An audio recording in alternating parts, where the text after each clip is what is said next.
Hey traders, welcome to Charts and Coffee, our Labor Day edition. Of course, the markets are closed, but doesn't mean there is not a little homework to be done. And of course, always a great excuse for a triple shot of espresso.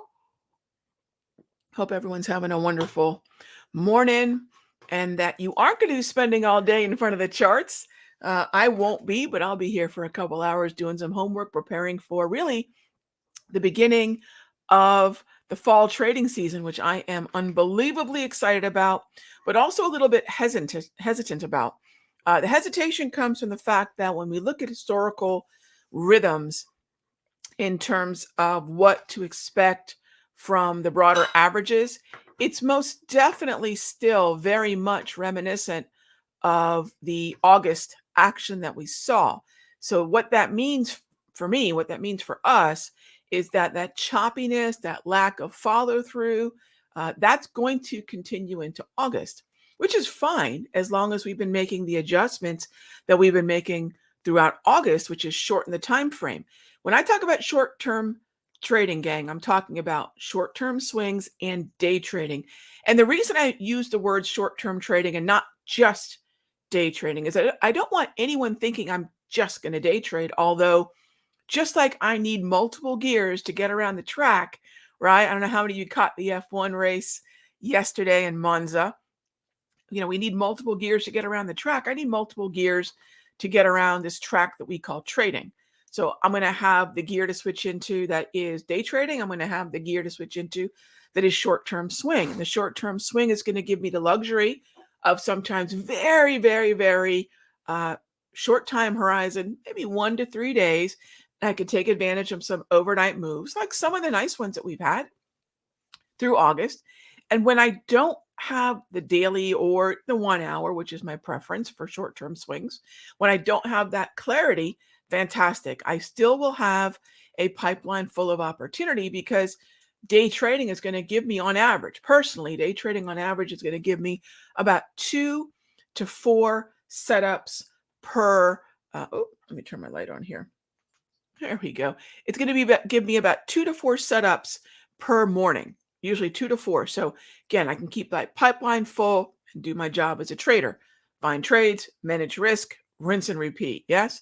So that's what I've got on the schedule going into September. Not that we're going to see brand new reaction, but that rather we're going to have to deal with the ongoing chop. And because of that, because of the fact that there's still a lot of macroeconomic uncertainty hovering over the market, because we don't know clearly whether the Federal Reserve is really done hiking rates. We saw a lot of jobs data last week, JOLTS, non-farm, which suggests the jobs picture, is probably about as cool as it's been in a little while. That's going to give the Federal Reserve reason to pause. But if we see increased inflation, right? So this is the push-pull. This is why I'm going to continue to focus on short term. Now, if you caught, it was a full-on workshop last week, gang. I talked about sequence. I talked about indicators. I talked about how I analyze for day trades. And I know a lot of you said, great, Rog, awesome refresher. And then a lot of folks went back and said, okay, I need a little bit more information. I need a little bit more understanding of what you're doing with volatility time and a lot of these automated tools. So this Wednesday, we're going to come on back, simplertrading.com/gain. And we're going to get together again at 8 o'clock. And we're going to talk about day trading, what I'm doing, what tools I'm using, how I'm using them. I mean, that was a lot of what we did last week. We're going to get into a little bit more of that this week. So I'm really stoked about it. It's a topic that right now is a needle mover for me, and it's going to continue to be something that I'm going to need to have the ability to shift into until Jerome Powell finally says the FOMC is done hiking rates and we can get to longer term expectation for follow through. We can start thinking about 2 to 10 days of follow through. The good old days. We can think about something beyond 1 to 3, or just, as I wish it was called, today trading. It's really great to say, look, this is the mood of the market today. How do I trade it? And then we do that fresh every single day. So that's what we are going to look at into September. Let's look at why that is, right? I could say that's what I'm going to do, but you might say, Rog, but why do we have to? Because we're still seeing yields on bonds not yet reflecting a lot of the optimism we're seeing in the indices. So we see quite a bit of optimism in the Dow. We see optimism in the S&P. We see optimism in a number of these indices and important high concentration weighted sectors.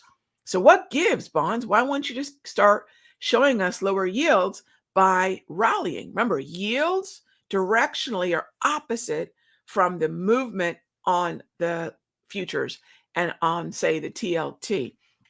If I take a look at XLE, this is still by far the very hottest sector. You take a look at commodities, crude oil, and fuego. So there are great futures and sectors that are tied up right now that are working together. Crude oil is definitely one of them.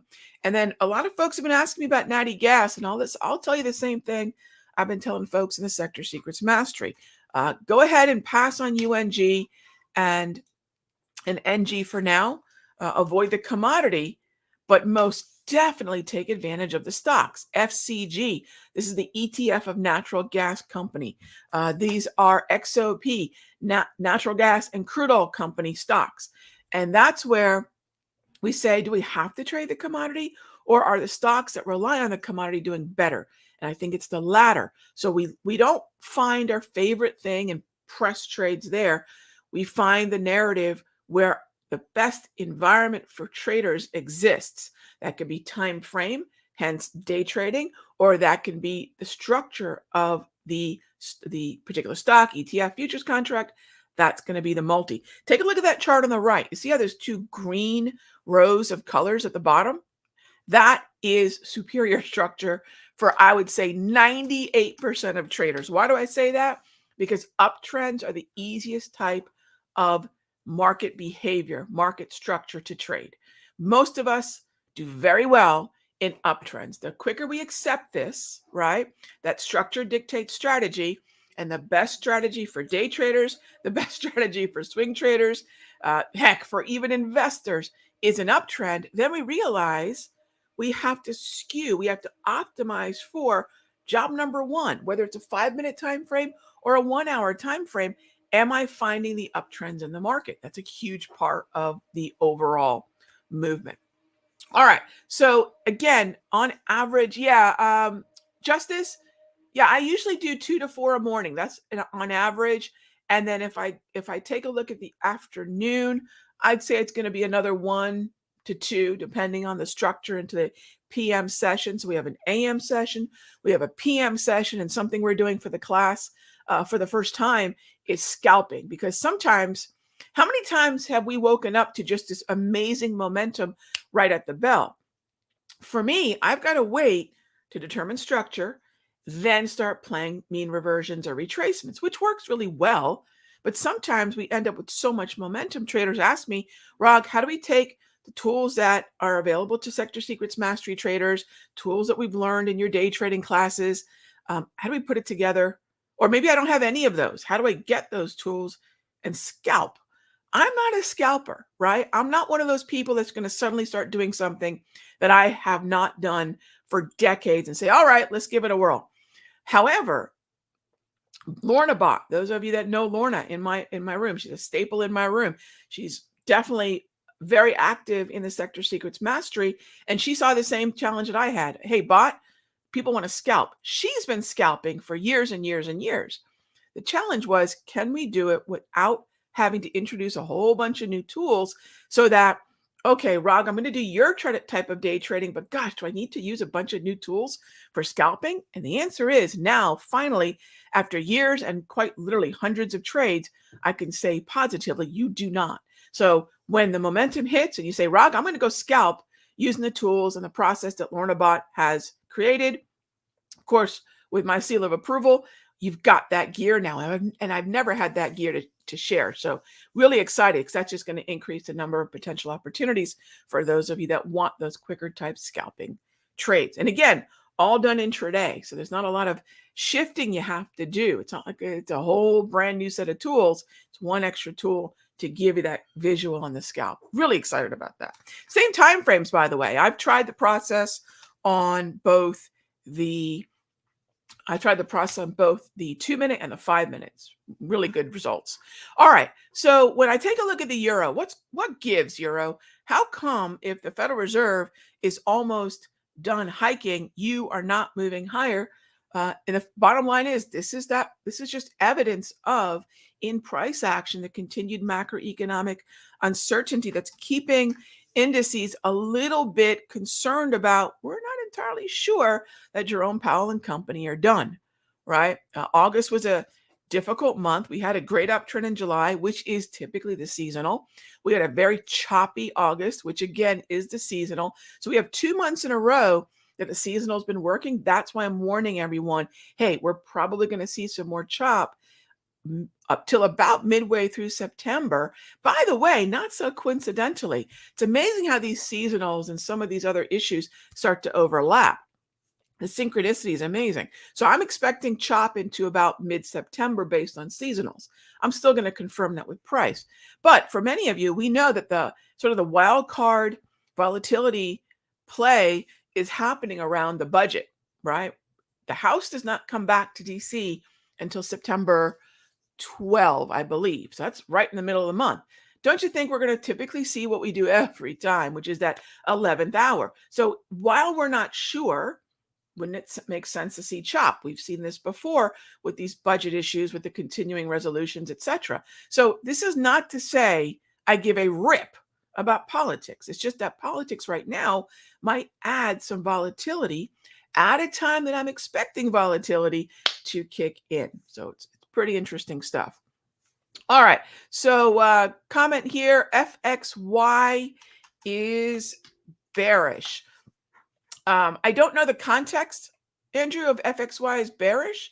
Remember, FXY is, for those of you that aren't familiar, maybe you're used to it via the 6J. So FXY is the yen. And typically yen, whether you're looking at 6J, FXY, dollar yen on the spot, foreign exchange, FXY is a look at the Japanese yen versus US dollar. And if I'm looking at that, Japanese yen versus US dollar, typically the yen weakens when equities are moving higher. So a weak yen in and of itself is considered bullish to stocks. And the reason for that is the carry trade. The carry trade is kind of twofold. One, there's a trade that happens when the currency of typically a more hawkish or higher central bank rate currency like the Aussie or the New Zealand dollar is bought and the yen is sold. So in other words, you borrow or sell yen to fund the purchase of the higher yielding currency. And that's a carry trade. There's an interest rate differential between the two currencies, and a lot of traders like to carry. Aussie yen moving higher is also another bit of evidence that we have risk appetite in stocks. But the weak yen itself is evidence of that borrowing or selling, right? You borrow or sell the yen. Why the yen? Because it's unbelievably historically inexpensive to borrow. It costs practically nothing. So traders take that very inexpensive currency to borrow, and then they use that to fund the purchase of what they would expect to be higher yielding assets. And those are usually going to be one of two things: currencies that have a higher central bank yield, or stocks, right? And that's why yen weakness, and then a lot of times Aussie yen strength, which is Australian dollar strength and yen weakness, right, becomes such correlations or evidence or signals for strength in stocks. That's the way that works. So FXY being bearish is great. That's great. Air Conditioned Gypsy asked, do I think we may see more volume with the volatility? Yes. Come September, I would anticipate. Look, August is one of the trickiest months and one of the lowest volume months. Most folks, especially the last 2 weeks of August, have checked out. I don't know if anyone's had the misery of going to the airport this weekend. It's bonkers. I really had forgotten how much travel happens over Labor Day. And For me, even I start to say to myself, all right, what could I do the last couple weeks of August where I'm not over trading? I can put in my day trades in the morning and then go do something else because of the low volume. That's been a lot of what's going on here. The office is going to be in a slight disarray for the next couple of weeks because I'm actually moving offices. I'm moving to a dedicated space. So I thought, okay, I'll even use this time to do some things that will take me away from the screens. But that's where the day trading is so great. I can dedicate about 65 to 90 minutes, do my trading, keep my pipeline full, keep the lights on, and then go do another project, which is something that's going on. So I do anticipate more volume. I do, but I anticipate still a lot of chop. Gypsy, yeah. We would, again, historically, cyclically, yeah, Gypsy, that's typically what we'll see, right? Those last 2 weeks of August are vacation weeks. After Labor Day, come Tuesday, come tomorrow, we'll slowly start to see that volume pick up again. Yeah, that's historically what happens. All right, what else do we have here? So thanks for the question, Gypsy. Yep, and thanks for the comment, Andrew. I appreciate that. Justice asked, "You read all those books?" I do. I've got another wall like this in another room. Justice, I read 1 to 2 books a week. It's kind of my chill. I will say though, there's about 20 books on that shelf that I haven't finished or even gotten to. So sometimes, I don't know how many of you, you get on Amazon and you go a little bonkers every now and then with the books. Yeah. And then my sister got me a bunch of books for my birthday, books from Adam Grant, originals, Think Again, and Give and Take. So I've got 3 more. Got some new additions there on the bookshelf. All right. What is my favorite book of last year? Clay, I'm probably a little biased because it's written by someone who I consider a friend. And I don't think you can see it in this shot. I don't think so. It's 10x. 10x is easier than 2x. 10x is easier than 2x. And it's written by Dr. Ben Hardy. And Ben is really a curator of ideas. And Ben went to Italy with his family, saw the Michael, and saw Michelangelo's David, saw the David, and remembered a quote from Michelangelo about the David. Right? What did Michelangelo do? Michelangelo. I don't know. I start putting accents in places there doesn't need to be. He started asking himself, how did this emerge from his mind, from the stone? And he said that he kept chipping away until basically all that was left was the David. All right. So you probably find the quote in the story online. That one idea got him spinning, and he started asking himself, what are the things? What are the 20% of things? Pareto principle, for those of you that are not familiar. What are the 20% of things that I do that move the needle? And what are the 80% of things that I do just out of habit, unconsciously, or out of fear? That if I stop doing those things, maybe things go badly. I don't have as much success. So he said the hardest thing in the world is to ditch that 80% and sort of quote unquote go all in on the 20. Now I'm completely paraphrasing, but that's a lot of what I spent last year thinking about, because I had the privilege of sort of getting early reads of the book before it was published. We got to see the mindset, and I thought that's exactly what my trading is. Do I have the courage to ditch things that are no longer working? Whether they're indicators I created, whether they're indicators I bought, whether the things I've always used but feel too scared to ditch.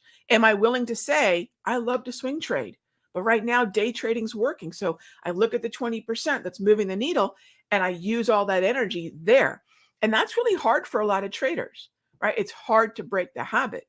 And so, yeah, my favorite book of last year, no doubt, 10X is easier than 2X. And that's a lot of what's going to get factored into already the Sector Secrets Mastery and into my classes. What is the 20% that's working? And how do we have the confidence to kind of wipe away the 80 we do out of habit or fear? Yeah. Yeah, big book for me. Anyways, that was a big book for me. All right. So this is what we've got going on going into the early part of the fall trading season. I think it's very interesting that we're starting to see XLK, which is the king of the sectors, gang, is moving higher. Apple got a huge shot in the arm with the next product announcement. That's always something that does turn into a rally. I can't think of an exception to that. but it does oftentimes have two distinct let-offs. One, once the announcement's made, there's usually a pullback in Apple after. And then also down the production stream, there is almost, I'd say it's better than half the time. There's always this random Apple's not selling as many whatevers, widgets, and they're going to reduce production. It seems to be this very common rhythm. So there'll be a pullback on the, oh, okay, this iPhone has 17 cameras. The last one had 14 cameras. It's not revolutionary. Apple pulls back. Oh my gosh, everyone's going to buy an Apple. It always happens. How many times have we seen this cycle? And the other cycle might be, oh, not many people are buying the new Apple 72 or whatever it is, right? And we get another pullback. This has been very common. So don't buy at highs in the rally. Wait for a slight reversion to the mean. It could be something like what we saw at 235 on Friday, right? Where we pull back. It could be something like what we saw, as we're moving higher. What are all these opportunities that we could have into, the hourly price movement range? Could I take a shorter term time frame approach to this runaway daily time frame? Could I take an approach that's more 1 hour friendly and buy pullbacks, into the daily price movement range? And those things are a yes. But again, we've got to keep that short term time frame thinking. 1 hour swings and day trades. So those are things I'm watching going into next week. And gang, just like that, thank you as always for joining me for our holiday edition of Charts and Coffee. I will be here in my office doing some homework like I'm doing right now with you all, preparing for the next trading day.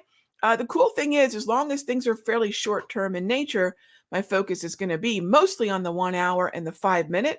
The work for the 5 minute starts tomorrow, usually 10 to 20 minutes before the bell. I start taking a look at pre-market levels. I get ready those levels that are going to give me an edge on the open, and everything else is automated, right? So if you want to sneak peek into that process and what I've been doing, not just the last few months, but my entire career, and how we've automated most. So if this is the way I look at it, right? This is the question I asked myself years and years ago. Rog, if I could automate the zones, if I could automate the structure, and if I could automate support and resistance, would that be helpful? And my answer was yes. So for the past decade or so, the process has been, Rog, I don't need to invent anything new. I've been testing these things out for decades. How can I automate everything so it's just there? Because that's what would be most helpful. So I hope that makes sense. All right, gang. So I'll see you on Wednesday. I'll see you tomorrow morning for our next episode of Charts and Coffee. Enjoy the rest of your day. I hope it's some beautiful weather wherever you're at. And we'll see you tomorrow. We'll get back to work.